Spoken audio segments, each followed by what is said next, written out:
ज्ञानेश्वरी अध्याय 13 भाग 16. प्रकृती आणि पुरुष या अलौकिक जोडप्याबद्दल भगवंतांनी सांगितले. प्रकृतीने केलेल्या बऱ्या वाईट कर्माचा सुखदुःख रूप भोग त्या अद्वैत पुरुषाला भोगावा लागतो. त्या पुरुषाजवळ काहीही नसले तरीही प्रकृतीच त्याचे सर्व काही होते आणि त्याला स्वतःच्या अगदी अधीन ठेवते. ते कसे याबद्दल आता भगवंत सांगणार आहेत. ते म्हणाले,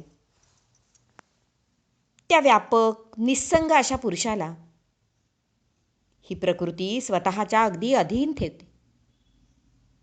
स्वयंभू स्वतःसिद्ध अनादी असणाऱ्या त्याची आपणच उत्पत्ती होते. अव्यक्ताला व्यक्त करते आणि त्या पुरुषाचे राहण्याचे ठिकाण जे देह तेही आपणच होते. तो पुरुष निरीच्छा असला तरीही प्रकृती त्याची इच्छा होते. तो कुलरहित असला तर त्याचे कुळगोत्र ती आपणच होते. त्या निराकाराला आकार देते. त्या निष्क्रियाच्या क्रिया आपणच करते. त्या निर्गुण पुरुषाला गुण चिकटवते. निरिंद्रिय असलेल्या त्याची इंद्रिये ती स्वतःच होते. अशा प्रकारे त्या अविकारी पुरुषाला ही प्रकृतीच विकारी करून टाकते. त्याच्यात जे पुरुषत्व आहे तेही हिच्या संबंधामुळेच आले आहे. नाहीतर तो वास्तविक स्त्रीही नाही, नपुसकही नाही, असं आपण मागे पाहिलं होतं. तेव्हा त्याच्यातलं जे पुरुषत्व आहे ते केवळ हिच्या संबंधामुळे आहे. ही स्त्री आहे, तो पुरुष आहे. अमावस्या आली असता चंद्र जसा दिसेनासा होतो, किंवा पिशाच्च बाधा झाली असता साधूसुद्धा दुष्कृत्य करतो. शत्रूच्या ताब्यात असलेला राजा जसा तेजोहीन बनतो, किंवा रोगग्रस्त सिंह जसा शक्तिहीन होतो, त्याप्रमाणे या प्रकृतीच्या अधीन झालेल्या तिच्या ताब्यात असलेला तो पुरुष शक्तिहीन, तेजहीन आणि दीन होतो. माऊली म्हणतात, राजा पराधीन जाहला की सिंहू रोगे रुंधला, तैसा पुरुष प्रकृती आला स्वतेजामुके.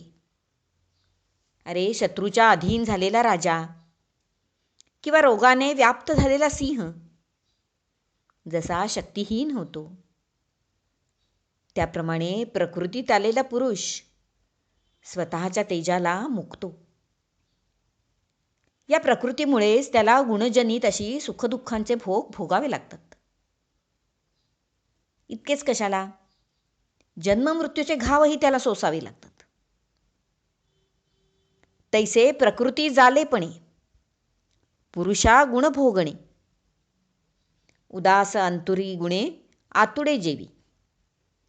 प्रकृतीच्या अधीन झाल्यामुळे त्या पुरुषाला सुखदुःखात्मक गुण भोगणे अपरिहार्यच होते. प्रकृती जालेपणे म्हणजे प्रकृतीच्या सन्निध असल्यामुळे. किंवा जसा एखादा विरक्त, उदास म्हणजे विरक्त, उदास अंतुरी गुणे आतुडे जेवी. आतुडे म्हणजे सापडतो. हा विरक्त जो असतो तो सुंदर स्त्रीच्या रूपगुणामुळे कामाच्या पाशात सापडतो आणि मग परब्रह्माला मुकतो. तसा हा पुरुषसुद्धा प्रकृतीच्या नादाला लागल्यामुळे सुखदुःखे भोगतो. परंतु या पुरुषाचे असे प्रकृतीच्या कचाट्यात सापडणे सुद्धा आभासमय आहे असे जाणून ते खरे नाही.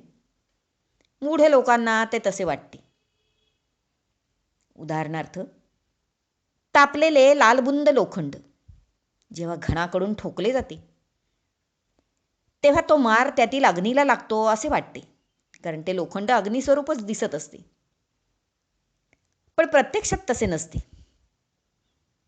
किंवा केशराच्या सान्निध्याने स्फटिकच केशरी झाल्यासारखे वाटते, पण स्फटिक जसाच्या तसा पांढरा शुभ्रच असतो.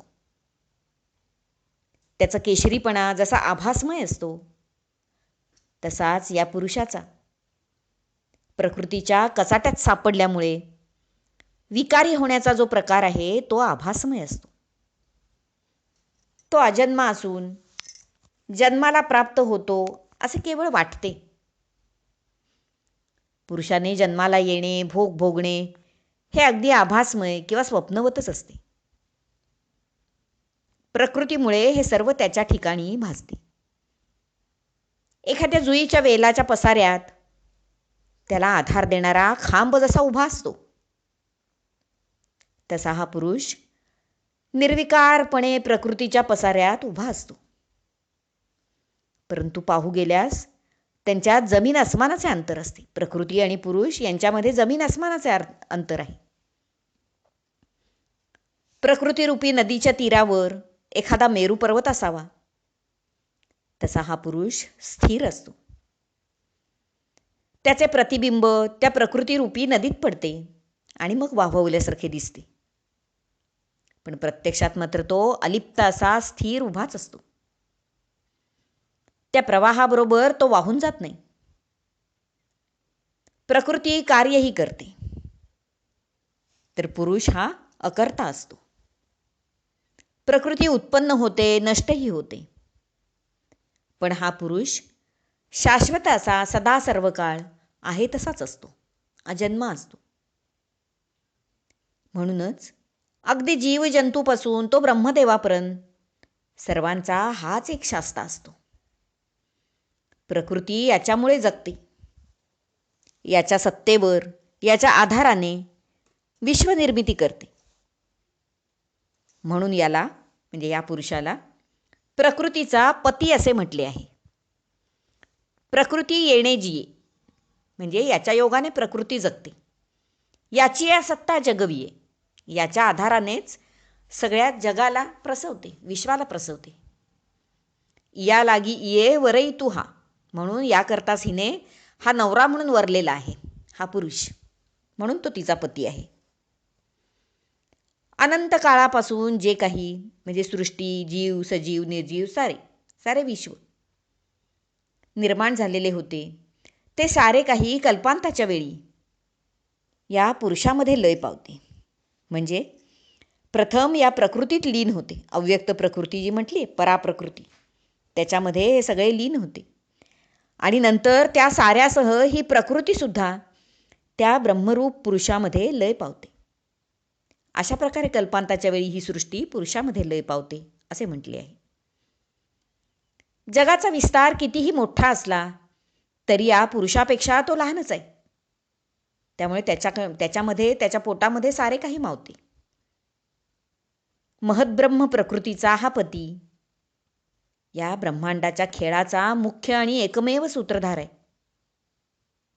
देहाच्या ठिकाणी परमात्म्याचा वास असतो असे जे म्हणतात, तो परमात्मा म्हणजे हाच पुरुष होय. प्रकृतीच्या पलीकडे काही एक तत्व आहे असे वेद म्हणतात, ते म्हणजे हा पुरुष किंवा आत्मतत्वच आहे. याप्रमाणे त्या पुरुषाला जो जाणतो तो खरे जाणतो. प्रकृतीमय देह म्हणजे केवळ छाया किंवा मृगजळ आणि त्यामध्ये वसलेला पुरुष हे खरे जल असा निश्चयपूर्वक निवाडा जो करू शकतो, तो पुन्हा जन्माला येत नाही, अर्थात त्याला मोक्ष मिळतो.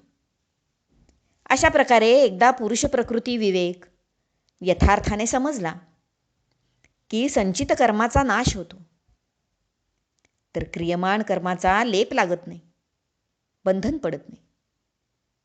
आता हा प्रकृती पुरुष विवेक अंतःकरणात निश्चयपूर्वक ठसेल, ज्ञानसूर्य उदयाला येईल, यासाठी पुष्कळ उपाय आहेत.